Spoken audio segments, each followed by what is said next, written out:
estructuras simbólicas que derivan,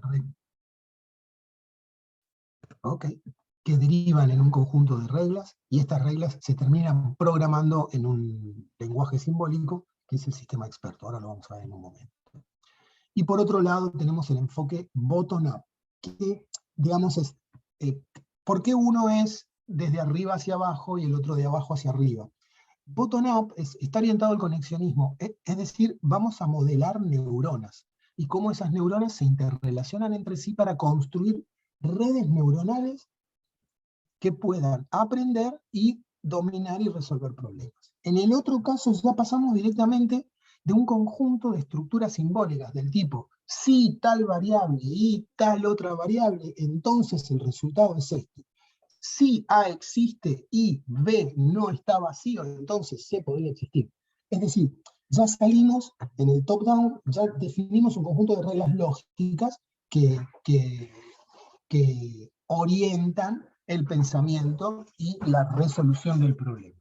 En el otro caso, no, en el otro caso tenemos una estructura conformada por una neurona que se va relacionando con otras neuronas para poder construir una estructura lógica que pueda resolver el problema. Son dos enfoques, hoy vamos a ver un poco de los dos.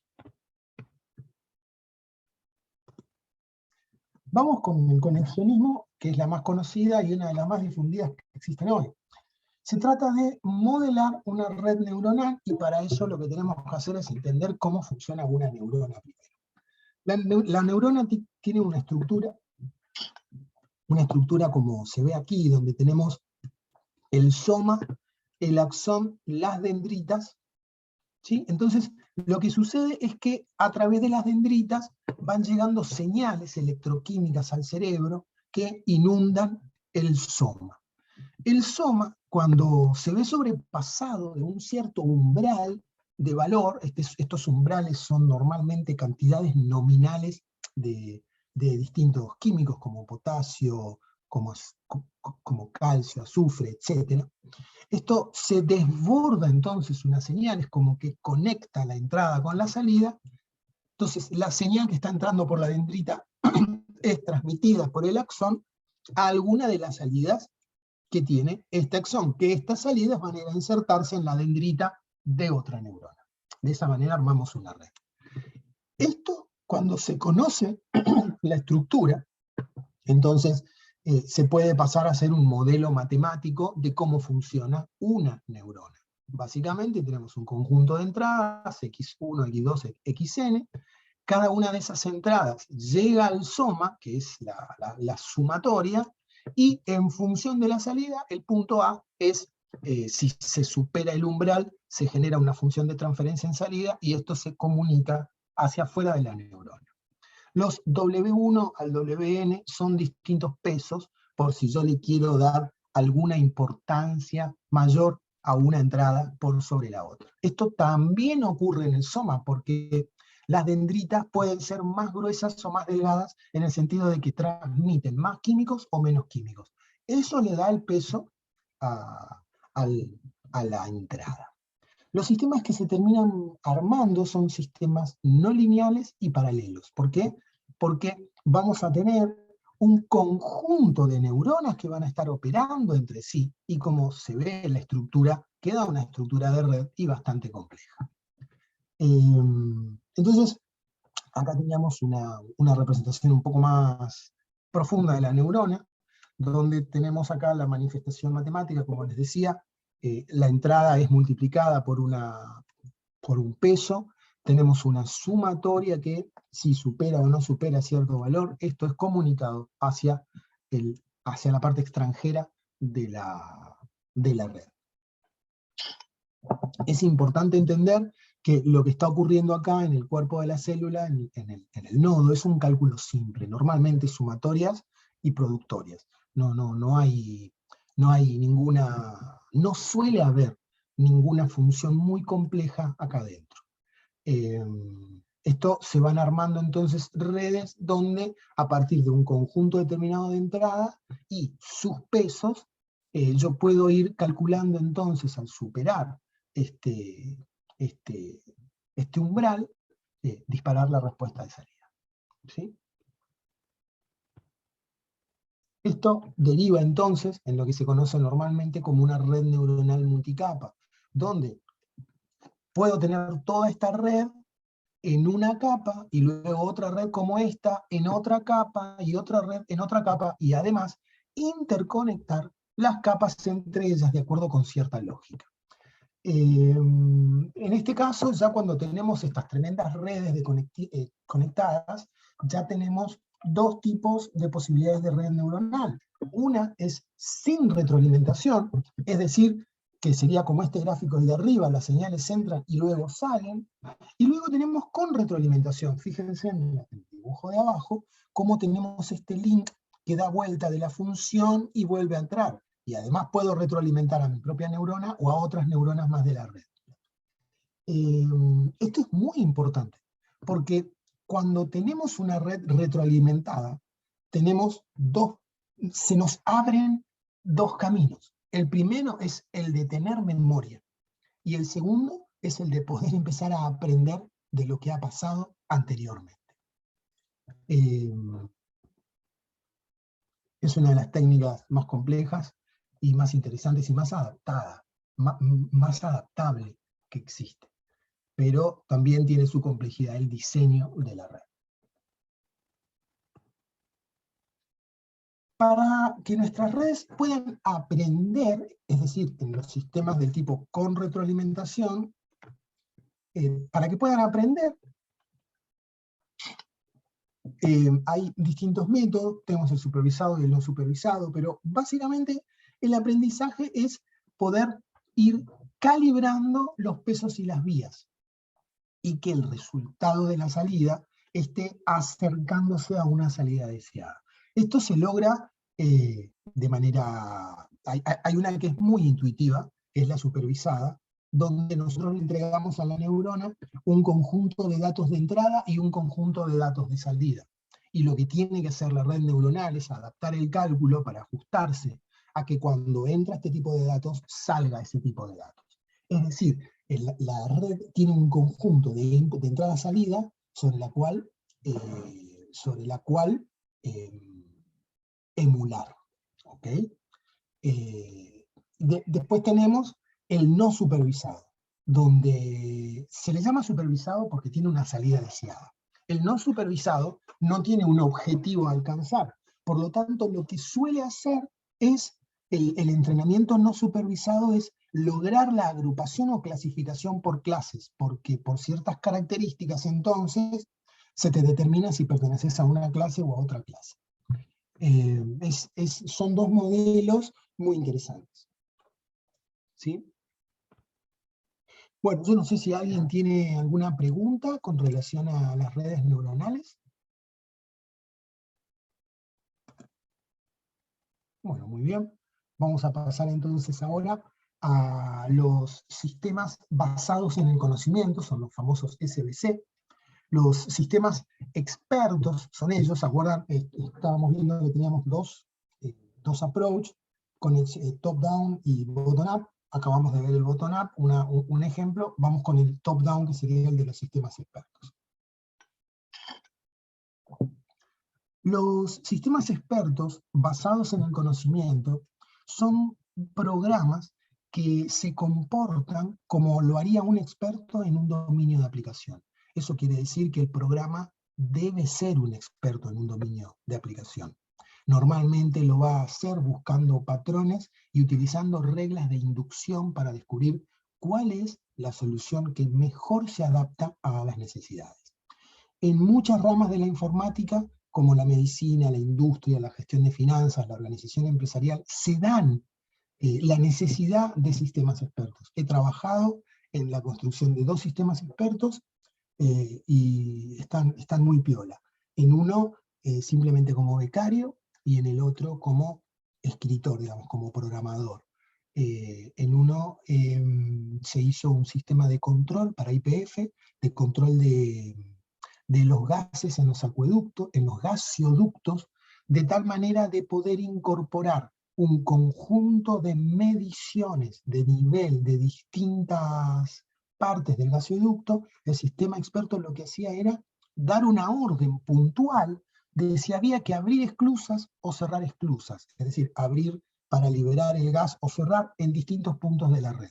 Tengan en cuenta que una red de YPF puede estar conformada por miles de kilómetros de caños, miles de sensores, y acá no es una cuestión de lo difícil que sea tomar la decisión, sino que no podemos tener al experto petrolero moviéndose a lo largo de todo el país, midiendo cada una de las redes, o al experto petrolero sentado en una red de control, mirando cómo la red de esclusas está subiendo o bajando de presión por la cantidad de gases que tienen.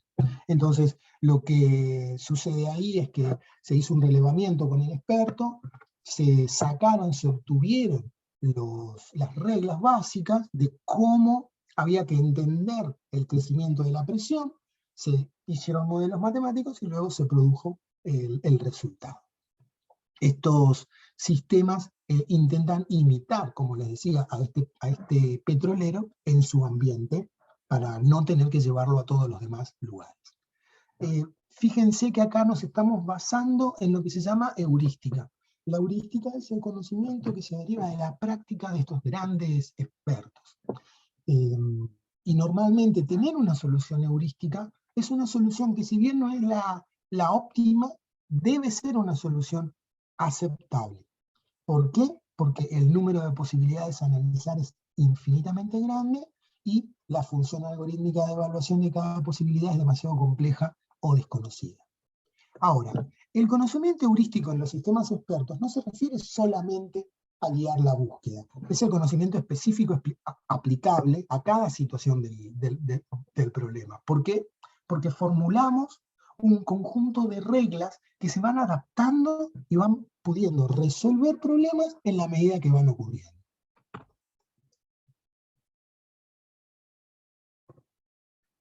Un sistema experto está conformado por un conjunto de componentes. Tenemos entonces al usuario, que va a interactuar con la interfaz de usuario, que normalmente va a ser una interfaz como Windows, donde tenemos botones, combos, combos de texto, donde va a explicar algún tipo de problema en términos de los datos que el mundo del usuario entiende, ¿no? Esta interfaz, entonces, le va a permitir incluso cargar hechos y reglas, que era lo que estábamos hablando hoy, ¿no? Los hechos y las reglas son el conjunto de conocimiento que los expertos pueden llegar a sintetizar de su experiencia. Ahí está la heurística. Estos hechos y reglas es el insumo que el motor de inferencia va a tomar para poder inferir una respuesta, para poder inferir un plan que implemente una solución y que lleve al sistema a una posición de operación óptima, porque si no, se rompe todo. Entonces esta base de conocimientos ingresa al motor de inferencia, donde se las interpreta, se las planifica y se mantiene la consistencia. Este proceso genera un plan, una agenda y una solución posible, que es lo que primero se le informa, o sea, se le puede informar al cliente, o en el caso, como comentaba, de la red de YPF, se ejecuta.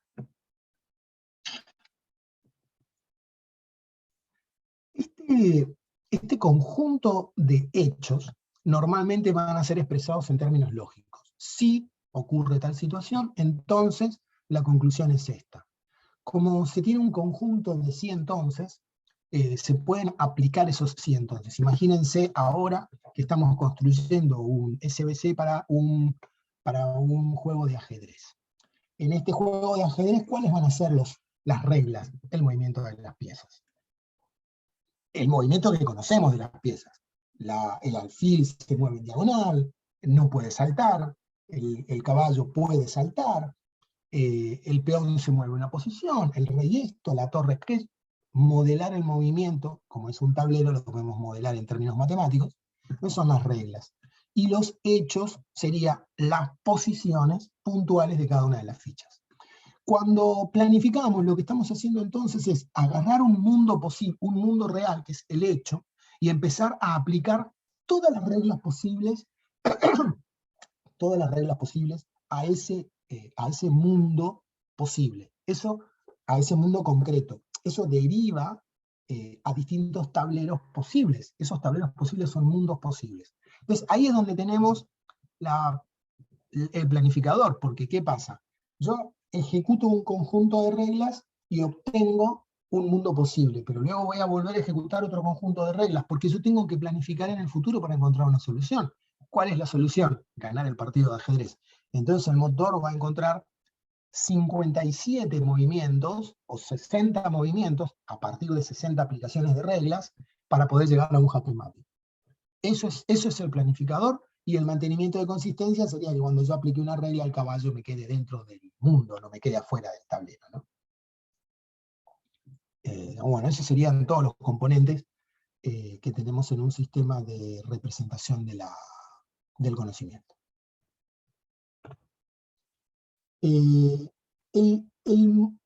motor de inferencia es, como les decía, este conjunto de reglas del tipo: si A es cierto, entonces B es cierto; si solo si A es falso o B es cierto. Estos son conjuntos de reglas lógicas, es simplemente un ejemplo. No trata de ser coherente en sí mismo. Ahora, dado un conjunto de reglas, el establecer el resultado es: si se dan todas estas reglas, esta es la condición, entonces, para que se den estas reglas. Normalmente el motor de inferencia va a ser un programa de control, que su función va a ser, como les decíamos, seleccionar el conjunto de reglas posibles. La idea general del motor es seleccionar y decidir, interpretar, activar y aplicar distintos tipos de reglas. Eso quiere decir que lo que estamos haciendo es, en función de cierto mundo concreto, cuál es el mundo posible. Y esto lo podemos aplicar una y otra y otra y otra, hasta que logremos alcanzar la solución deseada. Acá ya tenemos un ejemplo puntual, escrito en Prolog, donde lo que estamos haciendo es crear un árbol genealógico. Imagínense un gran árbol genealógico, donde está complicado empezar a saber si alguien es o no progenitor de alguien. Entonces, los hechos, ¿cuáles serían? Que, bueno, José es el padre de Jesús, Jesús es el padre de Sofía, y vamos cargando los hechos. ¿Y las reglas cuáles serían? Y bueno, si X es el hijo de Y, entonces Y es el padre de X. Acá tenemos las reglas. Entonces, al poder ejecutar la pregunta progenitor, ¿quién es tu padre?, deberíamos ejecutar una serie de reglas sobre un conjunto de hechos para que me pueda decir si es true o es false.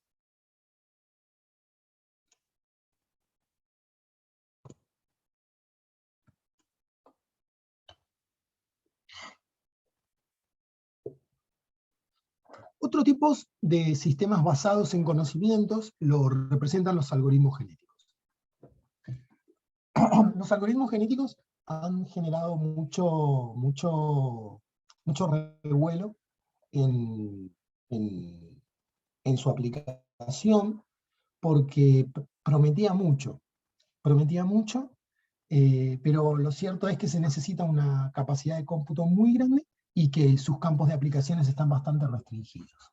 ¿De qué va el algoritmo genético? El algoritmo genético va de que yo tengo una lógica operacional, es esta que está aquí. Todo algoritmo todo algoritmo genético opera de esta manera. Yo tengo, ya sea que haga un algoritmo genético para encontrar un vector ordenado, o haga un algoritmo genético para encontrar cuáles serían las mejores acciones a resolver para optimizar la logística de la entrega de productos. Entonces, yo tengo una población inicial, tengo que taguear, tengo que encontrar una función de aptitud, es decir, qué tan cerca está la población inicial de mi población objetivo. Esto me genera un resultado que me permite entender si estoy cerca o lejos del objetivo. Si estoy cerca, es decir, el valor de la función es igual al criterio de parada, entonces ya estoy en la población solución. Si no, tengo que hacer un cruce, es decir, empezar a alterar aleatoriamente los elementos de la solución, y generar mutaciones sobre ese cruce, lo cual nos va a dar una nueva población a la que hay que aplicarle nuevamente la función de aptitud y todo el proceso continúa. Imagínense en el caso de ordenar un vector de números, estaríamos cambiando al azar los elementos y sus posiciones hasta encontrar un vector ordenado. Ahí el criterio de parada, ¿cuál sería? Que para todo x perteneciente al vector, x1 sea menor o igual que x2. Eso sería el criterio de parada. Entonces, si se valida todo esto para 7 o 8 elementos, bueno, listo, encontramos la población seducida. Entonces, esto requiere un cómputo, y requiere un cómputo, en algunos casos, a ciegas. Hay algunos estudios donde la función de cruce y la función de mutación no está tan a ciegas, sino que está dirigido por algún tipo de función lineal de eficiencia, donde dicen, bueno, este cruce tiene más eficiencia que este otro cruce. Imagínense si intentásemos resolver el mismo problema del ajedrez que hablábamos hoy a través de un algoritmo genético. Los movimientos de las piezas serían al azar, siempre y cuando cumpla con el movimiento posible. Haríamos algún tipo de mutación, en el sentido, bueno, en vez de mover un caballo, vamos a mover un peón, pero la cantidad de cómputo que requiere esto, en comparación con el del sistema experto anterior, es por lo menos 10 veces más. Entonces, hay ciertos límites en el uso de los algoritmos genéticos.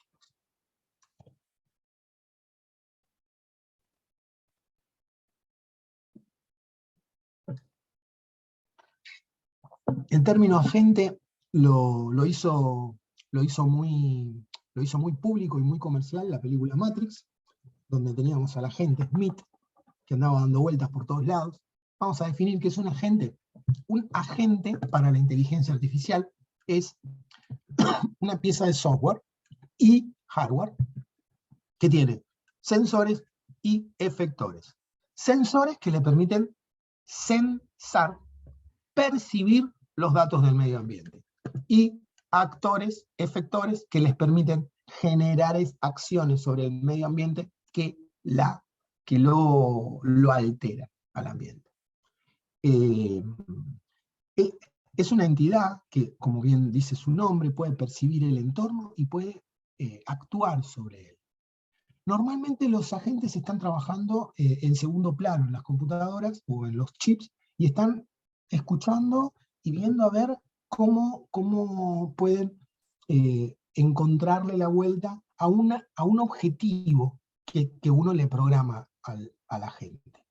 Imagínense un agente muy sencillo, un barredor. Un agente que lo que haga es barrer el espacio. Lo que hace es censar el nivel de mugre y lo que hace es moverse a través del espacio aspirando la mugre. Está en background, constantemente moviéndose, y va y viene. En algún momento el tipo descubre que todo el mapa que tiene almacenado se lo ha limpiado, entonces frena su movimiento. ¿Puede tener redes neuronales adentro un agente? Sí, puede tener redes neuronales. ¿Puede tener una mezcla de redes y sistemas expertos? Puede tenerlo. Nadie habla de cómo está construido la lógica interna de la gente, sino estamos hablando que la gente entonces tiene una estructura que es clara, sensor y efector.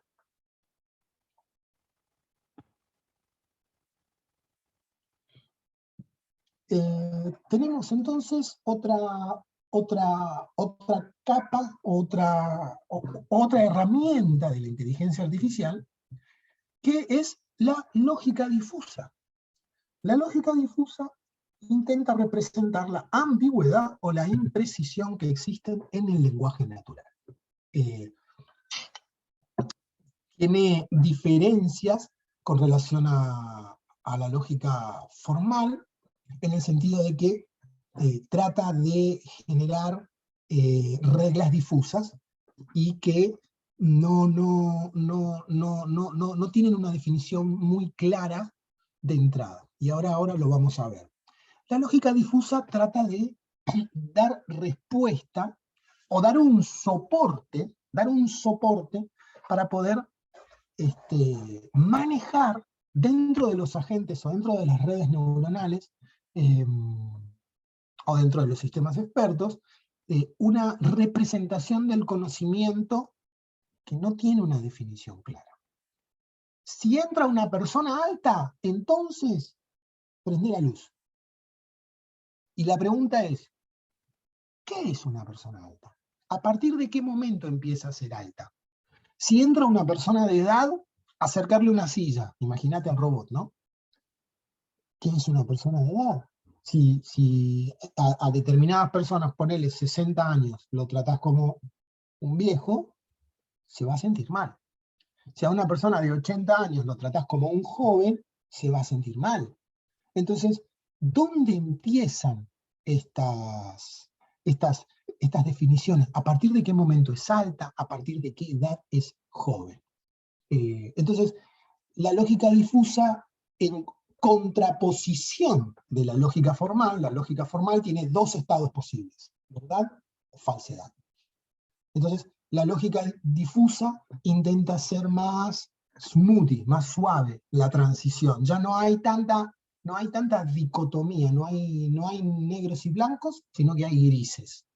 Y a partir de cierto tono de gris, la cosa pasa a ser negra o pasa a ser blanca. El punto también acá tenemos otro tipo de definiciones, como por ejemplo, yo leeré el Quijote. ¿En qué medida es cierto? Depende de quién lo diga, y depende también de qué tamaño tenga el Quijote y cuánto tiempo tengas. Entonces, ¿cuándo estas cosas pasan a ser verdad o mentira?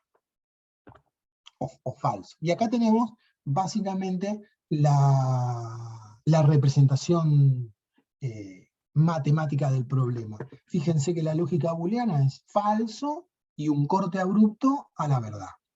En cambio, en la lógica difusa ya tenemos una curva que va subiendo lentamente hasta convertirse en verdad. A partir de cierto lugar, uno dirá, todo de acá para allá es verdad, y todo lo de acá para acá abajo es falso.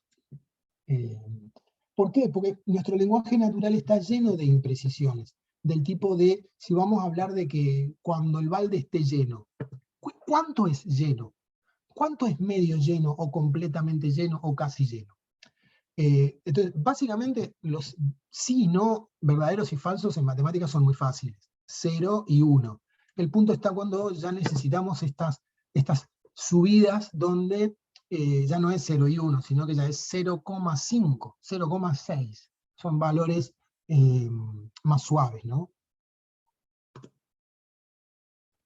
Bien, y por último, tenemos lo que se conoce como procesamiento del lenguaje natural, que es una de las aplicaciones más importantes que tiene actualmente el Machine Learning, donde lo que estamos haciendo es tratar de que una pieza de software pueda procesar el lenguaje y manipularlo en el sentido de poder comprender su estructura, tanto sintáctica como semántica.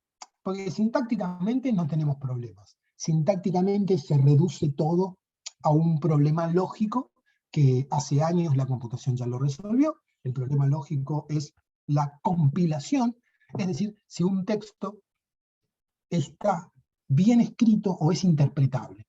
Ahora, cuando la sintaxis es superada, el problema pasa por la semántica, es decir, ¿qué queremos decir con lo que estamos diciendo? Son dos aspectos radicalmente distintos. La sintaxis, insisto, está resuelta ya desde los años 50 o 60 del siglo pasado. La semántica es algo que emerge en el siglo XXI y que emerge gracias a lo que se conoce como Machine Learning, que es esta capacidad de procesar texto. Vamos a ver cómo opera esto. Básicamente, nosotros tenemos que entrenar a la red neuronal, porque esto acá adentro tiene una red neuronal, y estamos trabajando a través de APIs. Esto normalmente hoy por hoy se está usando Python para procesar esto. Entonces, tenemos que entrenar a la neurona para luego lograr que pueda resolver algo. Acá lo que queremos hacer es que me clasifique un texto. Y cuando hablo de clasificación de un texto, me refiero a una clasificación amplia, ¿no? Que es un texto, podemos decir, ¿qué tipo de clasificación? Bueno, que lo clasifique como novela, como cuento, como texto científico. ¿Qué tipo de clasificación? Que lo clasifique como un texto positivo o un texto negativo. Positivo en el sentido de que te dé ánimos el texto o te tira abajo.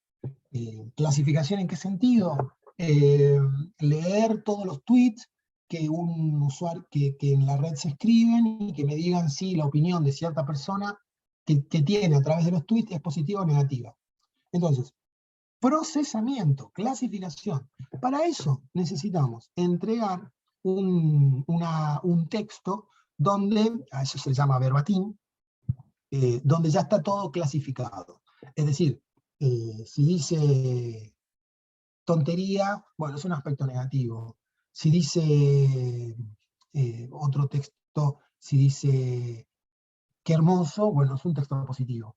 Eso entra en un proceso de lematización, que básicamente se sacan algunas palabras que no tienen mucho sentido, se sacan el coma, el punto y coma, se traducen palabras a lexemas, que lexemas son directamente estas categorías de bueno, malo, y con eso se genera una estructura de datos que entra también con el verbatim. El machine learning ahí genera una red neuronal donde trata de emular, ¿no?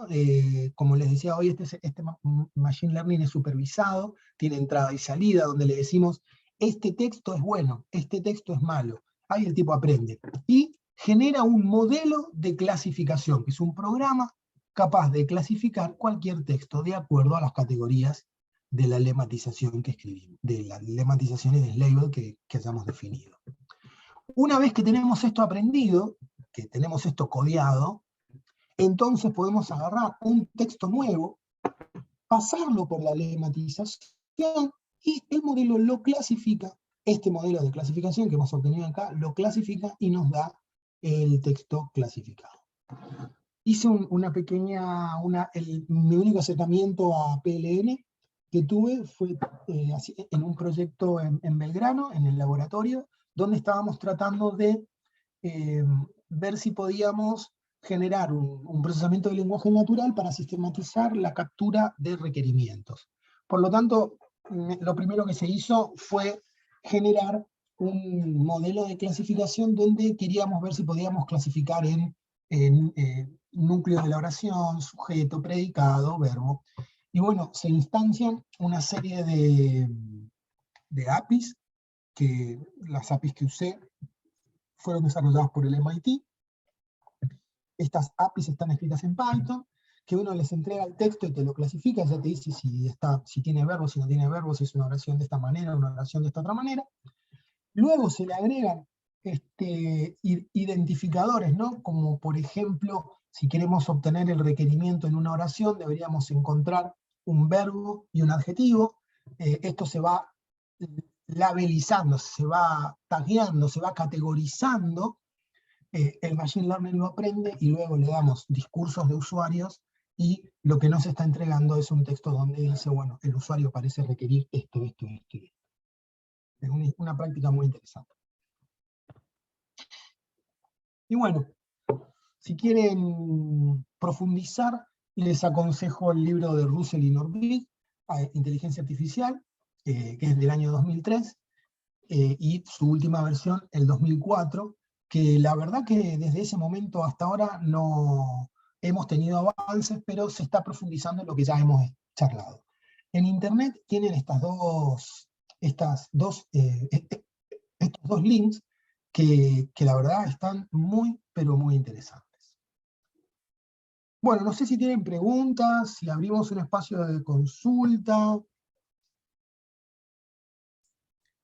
Rolando, muy bueno, muy interesante lo de la lematización, cómo armar lexemas y hacer el etiquetado, la verdad muy bueno. Voy a ver en el chat y en lo que va del chat de YouTube no tenemos consultas. Bueno, Creo realmente que ha sido muy, muy clara la presentación, Rolando. Excelente. Muchas gracias, Marcelo. Muchas gracias. Así Y que muy, estábamos saliendo en vivo. No tenía ni idea. y estamos saliendo en vivo. Muy interesante, la verdad. Yo no conocía mucho el mundo de la inteligencia artificial y como introducción, la verdad que me gustó bastante el tema. Gracias, Rolando. Muchísimas gracias. Sí, la verdad que es un mundo muy interesante, es un mundo que arrancó de una manera muy simple. Yo recuerdo fines del siglo pasado están empezando a jugar con las primeras redes neuronales, redes de una neurona, de dos neuronas, de tres neuronas.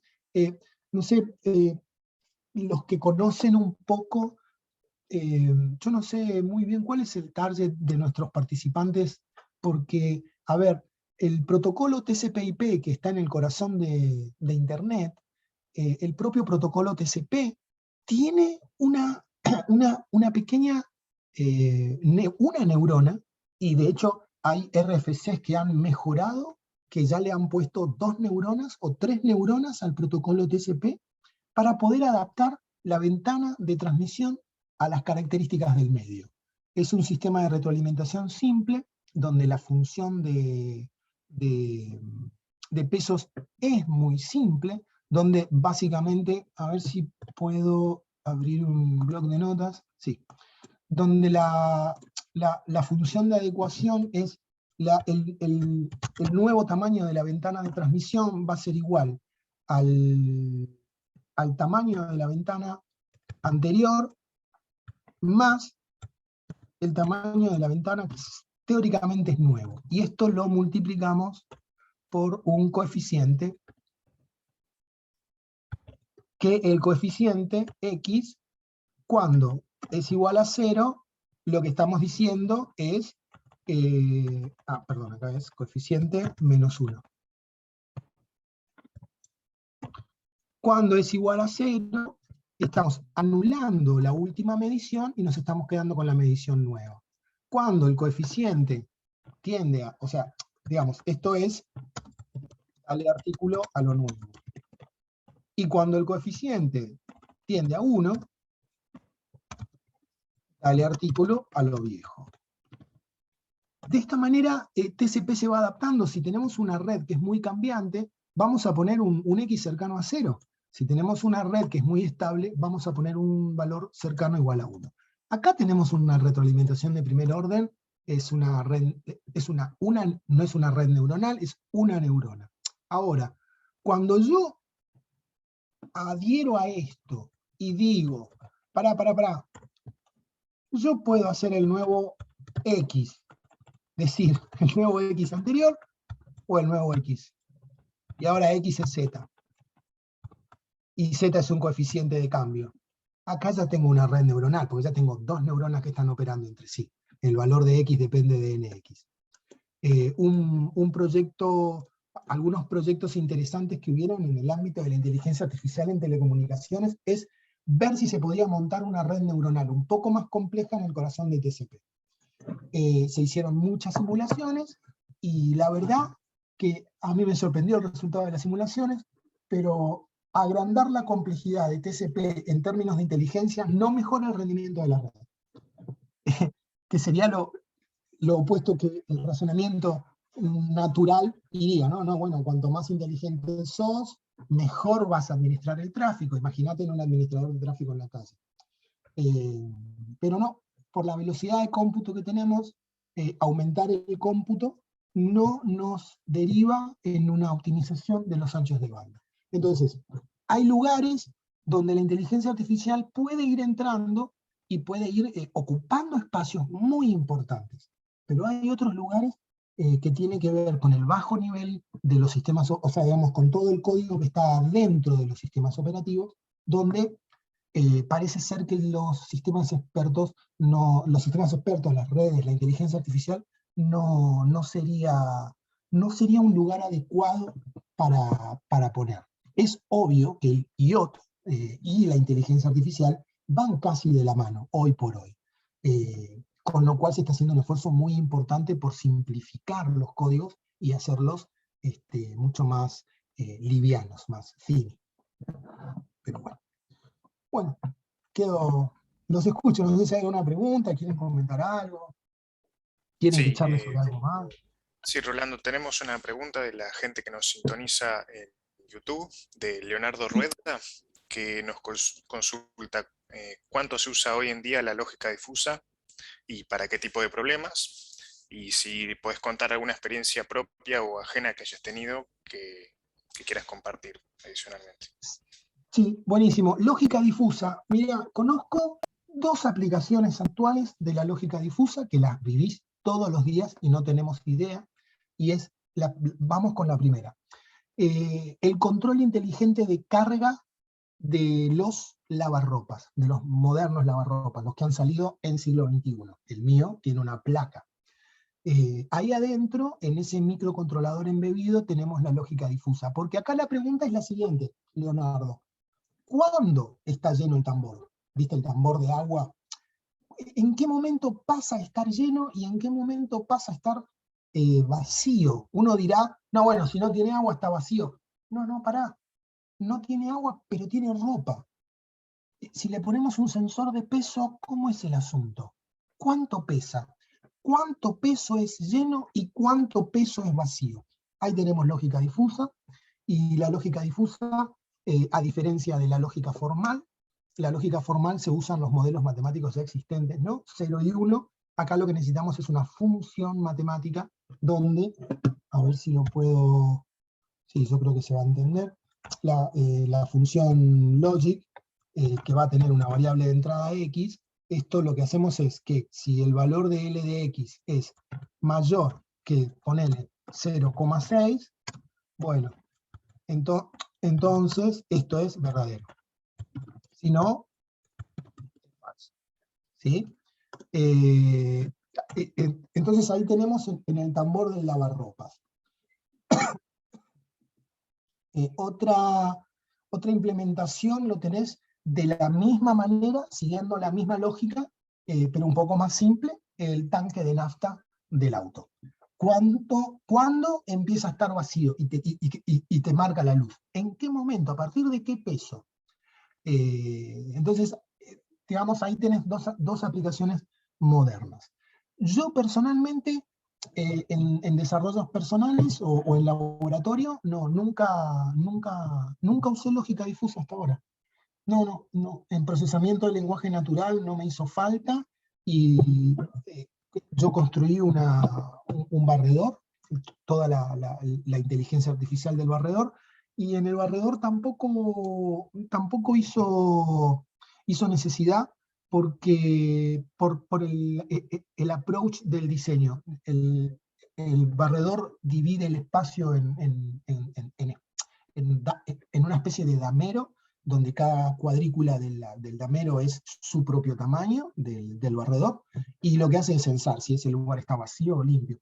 Y vacío o limpio simplemente fue, si yo tiro un haz de luz y el haz me viene cambiado en algún tipo de aspecto de su morfología, frecuencia, amplitud o ángulo, yo lo considero sucio, si no lo considero limpio. Así que no, lamentablemente no tuve que usar lógica difusa, pero bueno, sí, son distintas. Es lo mismo que tampoco tuve que utilizar propiamente los algoritmos genéticos, simplemente hice algunas experiencias para tratar de entender mejor cómo funciona la técnica.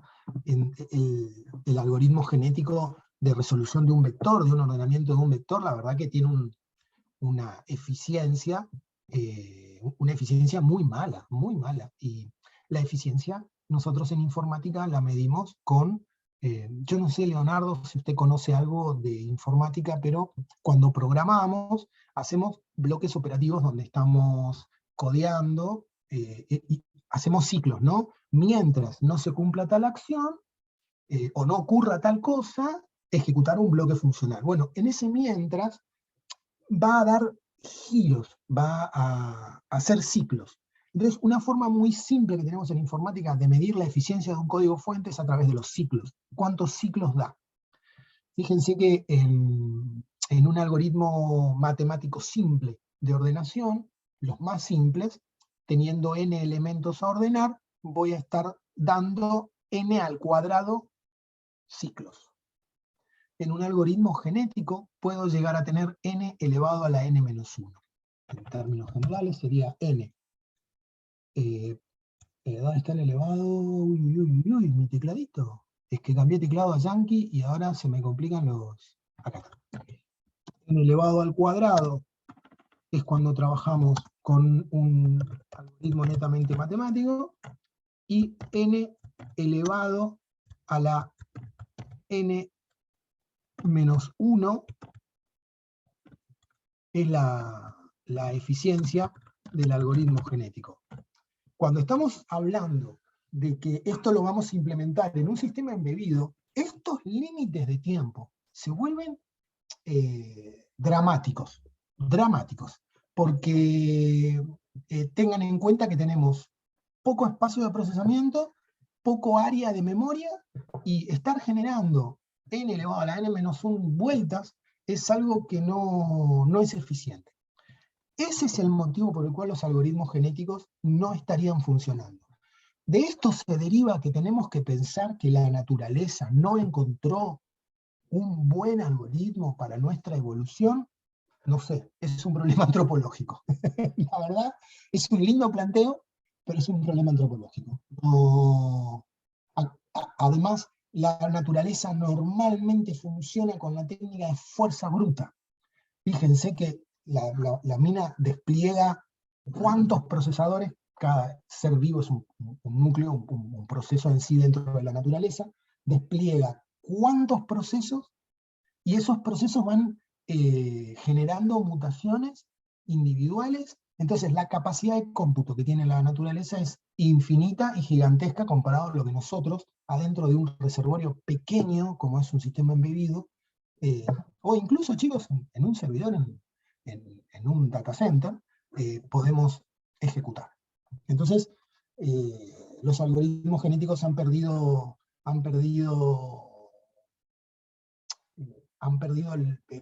el lugar precisamente por esta forma de trabajo. No sé si Leonardo quiere repreguntar algo más, o estamos con la pregunta. Excelente. Por el momento no ha hecho ninguna consulta adicional. Muy bien. Bueno, ha sido un placer estar aquí charlando con ustedes. Les dejo mi correo. ¿Se ve mi correo? Igual si no lo podés publicar ahí en YouTube, no hay ningún problema. Perfecto. Ahí está mi correo. Lo vamos ¿Se ve, no? Sí. a publicar junto con el link al video, lo vamos a publicar. Buenísimo, Marcelo. Así que si tienen dudas o quieren recibir más información o quieren consultar algo, no hay ningún problema, podemos estar en contacto. Buenísimo, un Muchas placer gracias escucharte. Muchas gracias. Gracias a ustedes por Muchas gracias. invitarme, un gusto estar acá con ustedes. Así que bueno, que Gracias. tengan buen fin de semana y nos vemos. Gracias.